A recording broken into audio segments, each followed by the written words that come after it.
Madame la Présidente, Madame le Ministre, Monsieur le Président de la Commission des Finances, Mesdames et Messieurs les députés, chers collègues, en adoptant à l'unanimité le 9 octobre dernier la proposition de loi de Monsieur le sénateur Philippe Folliot, la Chambre haute a voulu manifester son engagement pour assurer une meilleure protection des clients des banques. Je sais qu'une telle initiative ne manquera pas de susciter dans notre Assemblée le même intérêt, dans la continuité de nos travaux pour mieux encadrer et mieux réguler les pratiques commerciales des banques après l'adoption de la proposition de loi sur les frais bancaires après succession. Les fermetures abusives des comptes bancaires sont un phénomène social mal documenté, mais constituent en fait une injustice à bas prix, au dire des associations de consommateurs que j'ai rencontrées et de beaucoup de nos mandants dont vous n'avez pas manqué de relayer les expériences malheureuses. 83 millions de comptes bancaires sont actifs en France et 99% de nos concitoyens disposent d'un compte, vous le disiez tout à l'heure, Madame la Ministre. La plus grande majorité n'en ont qu'un seul, support des opérations de la vie courante, et c'est pour eux qu'une résiliation brusque, sans motivation, emporte les conséquences les plus graves.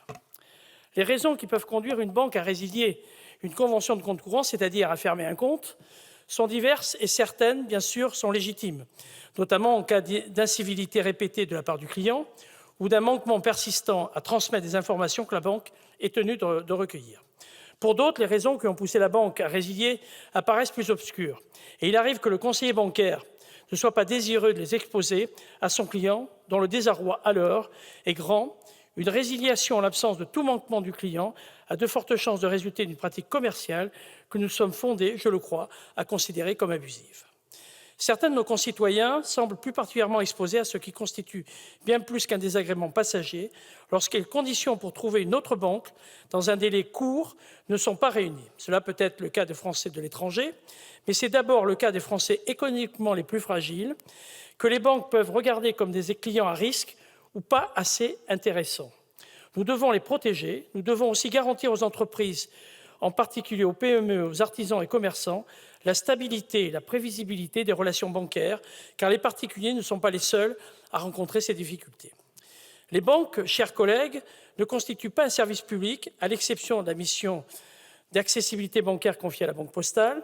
Ce sont des entreprises privées, obéissant à des logiques commerciales et qui définissent librement leur stratégie de risque en ciblant tel profil de clientèle plutôt qu'un autre. Elles n'en exercent pas moins au service de nos concitoyens une mission d'intérêt général. Et tant le législateur que le pouvoir réglementaire ont accru le caractère indispensable des services qu'elles délivrent. Établir et conserver une relation de confiance avec une banque est nécessaire pour disposer d'un compte de dépôt sur lequel recevoir son salaire, percevoir des prestations sociales, s'acquitter de factures et payer ses impôts. Rappelons à titre d'exemple que tout versement de salaire en espèces est proscrit au-delà de 1 500 € ou qu'un particulier ne peut effectuer auprès d'un professionnel un paiement en espèces d'un montant supérieur à 1 000 €.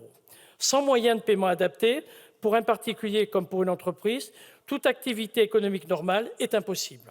Ajoutons à cela que les banques sont dans une situation de monopole, en particulier pour octroyer des prêts. Le législateur est donc fondé à considérer qu'un intérêt général s'attache à la loyauté, à l'équité et plus largement au maintien, autant qu'il est possible, des relations contractuelles entre une banque et son client.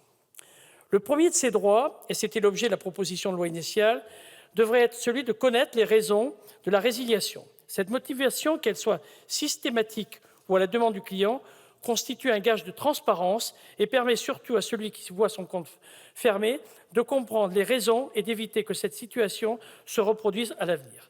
Cette simple information est importante pour combattre le sentiment d'impuissance et d'arbitraire chez les clients concernés.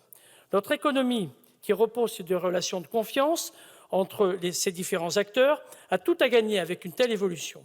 Pour autant, avoir connaissance des motifs ne rompt pas cette situation d'asymétrie de fait dès lors qu'il n'est pas possible de les contester.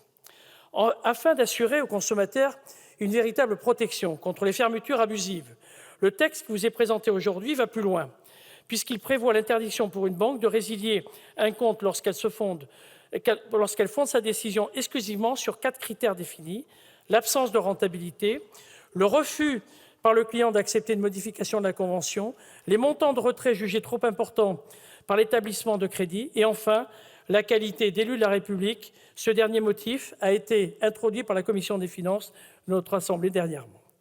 Je suis pleinement favorable à un encadrement plus strict des conditions de la résiliation unilatérale par les banques. Je ne suis pas convaincu, en revanche, par l'effectivité d'une interdiction pour des motifs prédéfinis, que les banques auront beau jeu de ne pas mentionner. Le risque, chers collègues, c'est que la motivation donnée au client ne soit finalement que de pure forme, sans que celui-ci puisse la contester. Avant de vous exposer plus en détail la réécriture globale que je propose, je dois vous avertir, chers collègues, des risques juridiques que mes travaux m'ont conduit à identifier. En auditionnant tant les représentants de l'administration du secteur bancaire en général que les associations de consommateurs. Il convient de prendre en compte si nous ne voulons pas que le dispositif sur lequel nous voterons tout à l'heure demeure inopérant. Le premier de ces risques tient principalement au caractère automatique de la motivation par les banques, qui, comme vous le savez, sont tenues à des obligations de vigilance particulières en ce qui concerne la lutte contre le blanchiment et le financement du terrorisme, vous l'évoquiez tout à l'heure. Lorsque les banques constatent des opérations douteuses sur un compte, par exemple des retraits incompatibles avec le train de vie ordinaire du client, ou encore des virements injustifiés par certains pays présentant des risques élevés, elles sont tenues de faire un signalement auprès de Tracfin. Et ce signalement peut les conduire, et c'est bien légitime, à résilier le compte d'un client afin de ne pas se rendre complice des opérations en cause. Naturellement, dans ce cas, il est inenvisageable que à la banque de faire connaître le motif de la résiliation, et d'ailleurs, elle s'exposerait ainsi à des sanctions. Nous devons donc absolument éviter de faire peser sur les banques des injonctions contradictoires, et je vous invite à être particulièrement attentif à la rédaction de l'article 2. Le deuxième risque porte sur la constitutionnalité même de la loi. Et si nous la votons telle qu'elle vous est présentée, en effet, il ne faut pas se méprendre sur la nature de la relation qui lie les banques et leurs clients. La convention reste un contrat intitulé personnel, nécessairement conclu en considération donc de la personne. Vous me permettrez, pour finir, chers collègues, de vous présenter déjà en quelques mots l'équilibre général que je propose et je vous invite à voter. Le dispositif que je propose établit un triple niveau de protection pour les clients des banques et apporte donc des garanties bien plus substantielles que la seule information des motifs de résiliation. D'une part, il encadre les conditions dans lesquelles une banque est fondée à résilier une convention de compte courant. Ce motif légitime exclut les considérations liées à la seule absence de rentabilité individuelle du client ou à la lourdeur administrative de la gestion des profils des clients, en particulier des personnes politiquement exposées. D'autre part, il impose aux banques, dès la notification à leurs clients de la résiliation de leur convention de compte, de mentionner la possibilité pour ce dernier de saisir le médiateur de l'établissement pour vérifier que la résiliation intervient bien pour motif légitime et pour recevoir des explications sur les motifs de la résiliation. Enfin, la saisine du médiateur, du fait de la prorogation automatique du préavis de 2 mois qui en découle, permet aux clients lésés de bénéficier d'un délai supplémentaire pour faire face aux conséquences de la résiliation. Cette proposition de loi porte des enjeux importants, mais elle court le risque d'être inapplicable si l'Assemblée nationale ne veille pas à renforcer la sécurité juridique de son dispositif. La réécriture que je propose, par le rôle donné au médiateur et au dialogue qui s'établit avec le client, permettra aussi, et ce n'est pas accessoire, de réhumaniser la relation bancaire et de lutter ainsi efficacement contre le sentiment d'arbitraire, tout en instituant une véritable voie de recours à même d'inciter les banques à renforcer les bonnes pratiques et à toujours prendre en compte l'intérêt du client. Je vous remercie. Bien, merci Madame la Présidente. D'abord, je voudrais remercier l'ensemble de mes collègues qui ont débattu. Le débat a été intéressant. Bien évidemment, j'aurais préféré qu'un autre texte soit adopté, mais je respecte bien évidemment le vote de l'Assemblée et c'est ça qui est essentiel. Je voudrais simplement avoir une pensée, parce qu'on a beaucoup stigmatisé les banques. C'est des femmes et des hommes qui travaillent aussi pour le bien de chacun. Et je voudrais dire qu'il y a des collaborateurs qui essaient de bien faire leur travail. Je ne suis pas certain qu'on va leur faciliter la tâche, mais ce sont des femmes et des hommes. Et la banque, c'est pas un être à part, c'est une construction. Évidemment, il y a des dérives et je pense que ce texte va dans le bon sens.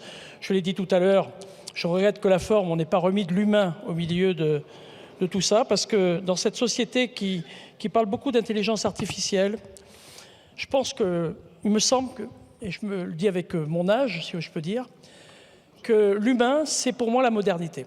Et c'est la vraie modernité dans le futur. J'aimerais qu'on ait un peu cette réflexion, remettre l'humain au centre des débats. Je voudrais également remercier l'ensemble des collaborateurs, M. Grasset qui m'a accompagné dans ce travail, et je voudrais vous remercier, Madame la Ministre, heureux de vous voir à ce poste. On vous a connu un peu plus haut et ça a toujours été un plaisir de travailler avec vous.